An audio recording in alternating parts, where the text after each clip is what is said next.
दोस्तों, आखिर क्या हुआ जब अचानक प्रकट हुई अयोध्या में माता सीता? एवं माता सीता को कौन नहीं जानता। यह वही माता सीता है जिन्होंने अपने पति के लिए 14 वर्ष वनवास में गुजारे थे, जबकि वनवास तो सिर्फ राम को मिला था। धन्य थी वो माता सीता जो इतनी स्वाभिमान स्त्री थी, जिन्होंने अपने पति का साथ नहीं छोड़ा। तो भला आज कैसे छोड़ सकती है? जब उनके प्रभु राम की प्राण प्रतिष्ठा हो रही थी तो आप भला कैसे अकेली रहे? मेरे साथियों, कुछ दिनों से अयोध्या चर्चा का विषय बना हुआ है। वहाँ एक से बढ़कर एक चमत्कार देखने को मिल रहे हैं। कभी गिद्धों का झुंड, तो कभी भालुओं का, तो बंदरों का झुंड देखने को मिल रहा था। लेकिन भालू और बंदर अपने प्रभु राम की प्राण प्रतिष्ठा में शामिल हो रहे, तो माता सीता भला पीछे कैसे रह सकती थी? वह भी अपने प्रभु राम के कार्य में शामिल होना चाहती है। दोस्तों, माता सीता ने लोगों के कहने पर अपने प्रभु राम को छोड़ दिया था और वह धरती माता की गोद में समा गई थी। लेकिन जैसे ही उनको पता चला कि प्रभु अयोध्या आ रहे हैं, तो वह भी दौड़ती हुई चली आई अपने प्रभु से मिलने। अब दोस्तों, आपके दिमाग में एक बात जरूर आ रही होगी कि प्राण प्रतिष्ठा क्या होती है। तो मैं आपको बता दूं कि प्राण प्रतिष्ठा का मतलब होता है मंत्रों द्वारा शरीर को जीवित अवस्था में लगा लेना। तो दोस्तों, अब बात करते हैं चिरंजीवी के बारे में, जिनमें सबसे पहला नाम आता है हनुमान जी का और दूसरा नाम आता है विभीषण का। ये दोनों लोग अजर अमर थे। विभीषण प्रभु राम के बहुत बड़े भक्त थे, इसलिए जब हर कोई प्रभु राम से मिलने अयोध्या पहुंच रहा था, तो भला वह पीछे क्यों रह जाते।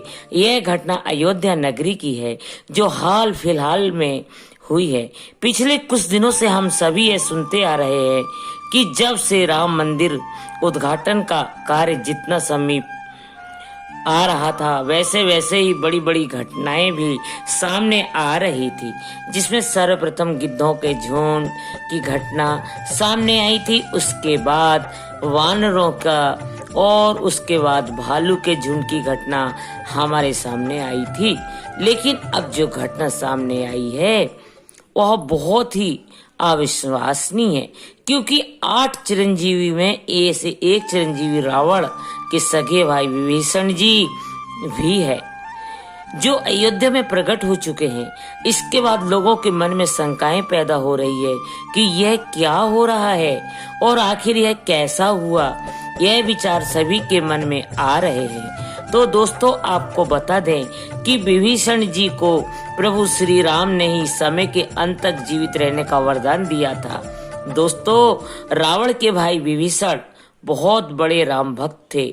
जिस प्रकार से हनुमान जी का जामवंजी, लक्ष्मण जी और अन्य बहुत से लोग थे जो राम जी के बहुत बड़े भक्त थे, उनमें से एक है विभीषण जी, जिन्होंने प्रभु श्री राम की मदद की थी रावण को मारने में, क्योंकि एकमात्र विभीषण जी यह जानते थे कि रावण की नाभि में अमृत है, और वह एकमात्र सबूत थे जिन्हें यह पता था कि वह अमृत सिर्फ और सिर्फ रावण की नाभि में है, और रावण सिर्फ वही वार करने से मरेगा। अगर विभीषण जी उस वक्त श्री राम का साथ नहीं देते तो रावण शायद ही नहीं मरता। एवं आज रामायण का इतिहास कुछ और होता है। दोस्तों, महर्षि विद्याधर के असुर कन्या की किसी के सहयोग से 3 पुत्र हुए, जो कि रावण, कुंभकर्ण और विभीषण थे। विभीषण के सबसे छोटे पुत्र थे विश्रवा। बचपन से ही धर्मपरायण और भगवान का भक्त थे। विभीषण की पत्नी का नाम शर्मा और उसकी बेटी का नाम त्रिजटा था। एक बार तीनों भाइयों ने बहुत दिनों तक कठोर तपस्या करके ब्रह्मा जी को प्रसन्न कर लिया। ब्रह्मा जी ने प्रकट होकर तीनों से वर मांगने के लिए कहा। रावण ने अपने महत्वाकांक्षी स्वभाव के अनुसार ब्रह्मा जी से लोगों के विजय होने का वरदान मांगा। कुंभकर्ण ने इंद्रासन की जगह गलती से निंद्रा स्थान मांग लिया और इसलिए वह हर वर्ष में बस एक दिन के लिए ही जागता था। अंत में विभीषण ने उनसे भगवान की अनंत भक्ति की याचना की। तपस्या से लौटने के बाद रावण ने अपने सौतेले भाई कुबेर से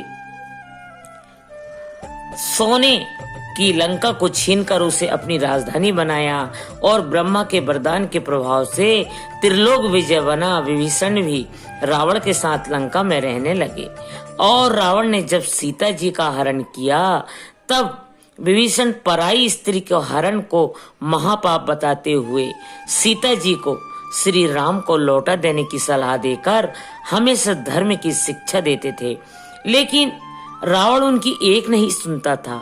अंत में रावण ने उसे लंका से निकाल दिया। दोस्तों, जब हनुमान जी ने सीता जी की खोज करते हुए लंका में आए थे तो उन्होंने श्री राम नाम से अंकित विभीषण का घर देखा और घर के चारों तरफ तुलसी के वृक्ष लगे हुए थे। सूर्योदय का समय था। उसी समय श्री राम नाम का स्मरण करते हुए विभीषण जी की निंद्रा भंग हुई। राक्षसों के नगर में श्री राम भक्त को देखकर हनुमान जी को आश्चर्य हुआ। फिर उसके बाद राम भक्तों का परस्पर मिलन हुआ। हनुमान जी ने उनसे पता पूछकर अशोक वाटिका में माता सीता का दर्शन किया। जब हनुमान जी लंका का दहन कर रहे थे तब उन्होंने अशोक वाटिका को इसलिए नहीं जलाया क्योंकि वहां सीता जी को रखा गया था। दूसरी ओर उन्होंने विभीषण का भवन इसलिए नहीं जलाया क्योंकि विभीषण के भवन के द्वार पर तुलसी का पौधा लगा था और वहां भगवान विष्णु का पावन शंख, चक्र और गदा भी बना था। सबसे पहले सुखद तो यह था कि उनके घर के ऊपर राम नाम अंकित था। यह देखकर हनुमान जी ने उनके भक्त और मंदिर को नहीं जलाया। इसके बाद निकाले जाने के बाद विभीषण के पास और कोई चारा नहीं था तो वो प्रभु श्री राम की शरण में चले गए।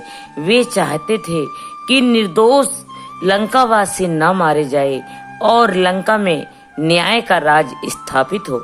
विभीषण के चरण याचना करने पर सुग्रीव ने श्री राम से उसे शत्रु का भाई दुष्ट बताकर उनके प्रति आशंका प्रकट की और उसे पकड़कर दंड देने का सुझाव दिया, लेकिन हनुमान जी ने उन्हें दुष्ट की बजाय शिष्टा बताकर शरणागति देने की वकालत की। पर श्री राम जी ने विभीषण जी को शरणागति न देने की सुग्रीव को प्रस्ताव की अनुचित बताया और हनुमान जी से कहा कि आपका विभीषण को शरण देना तो ठीक है किंतु उसे श्रेष्ठ समझना ठीक नहीं है। इस पर श्री हनुमान जी ने कहा, हे प्रभु, विभीषण को यह देखकर अपना विचार प्रकट कर रहे हैं एवं मेरी ओर से भी देखिए मैं क्यों और क्या चाहता हूँ। मैं चाहता हूँ कि विभीषण को अवश्य शरण न दी जानी चाहिए। दोस्तों, विभीषण का एक गुप्तचर था जिसका नाम अनंत था। उसने पक्षी का रूप धारण कर लंका जाकर रावण की रक्षा व्यवस्था तथा सैन्य शक्ति का पता लगाया था और इसकी सूचना भगवान श्री राम को दी थी। विभीषण ने ही राम को कुंभकर्ण, मेघनाथ और रावण की मृत्यु का रहस्य बताया था। भगवान श्री राम ने विभीषण को लंका नरेश बनाया और अमर होने का वरदान दिया। विभीषण जी अष्ट चिरंजीव में एक है और अभी तक विद्यमान है। विभीषण जी को भी हनुमान जी की तरह चिरंजीव होने का वरदान मिला है। वे आज भी उनका शरीर जीवित है। इंद्र आदि देवताओं के बाद धरती पर सर्वप्रथम विभीषण ने ही हनुमान जी की शरण लेकर उनकी स्तुति की थी। विभीषण ने हनुमान जी की स्तुति में एक बहुत ही अद्भुत और अचूक उपाय स्तोत्र की रचना की है। विभीषण द्वारा रचित इस स्तोत्र को हनुमान वर्णमाला स्तोत्र कहते हैं। हनुमान जी ने सबसे पहले सुग्रीव से बाली से बचाया और सुग्रीव को श्री राम से मिलाया। फिर उन्होंने विभीषण को रावण से बचाया और उनको राम से मिलाया। हनुमान जी की कृपा से ही दोनों को ही भय मुक्त जीवन और राजपाट मिला। इसी तरह हनुमान जी ने अपने जीवन में कई राक्षसों और साधु संतों को भय मुक्त और जीवन मुक्त किया है। मेरे मित्रों, विभीषण जी की एक ऐसी भक्ति देखकर भी यदि आपने अभी तक चैनल को सब्सक्राइब नहीं किया है तो प्लीज चैनल को अभी सब्सक्राइब कर लीजिए और वीडियो को भी लाइक कर दीजिए और कमेंट में जय श्री राम जरूर लिखिए। नमस्कार दोस्तों।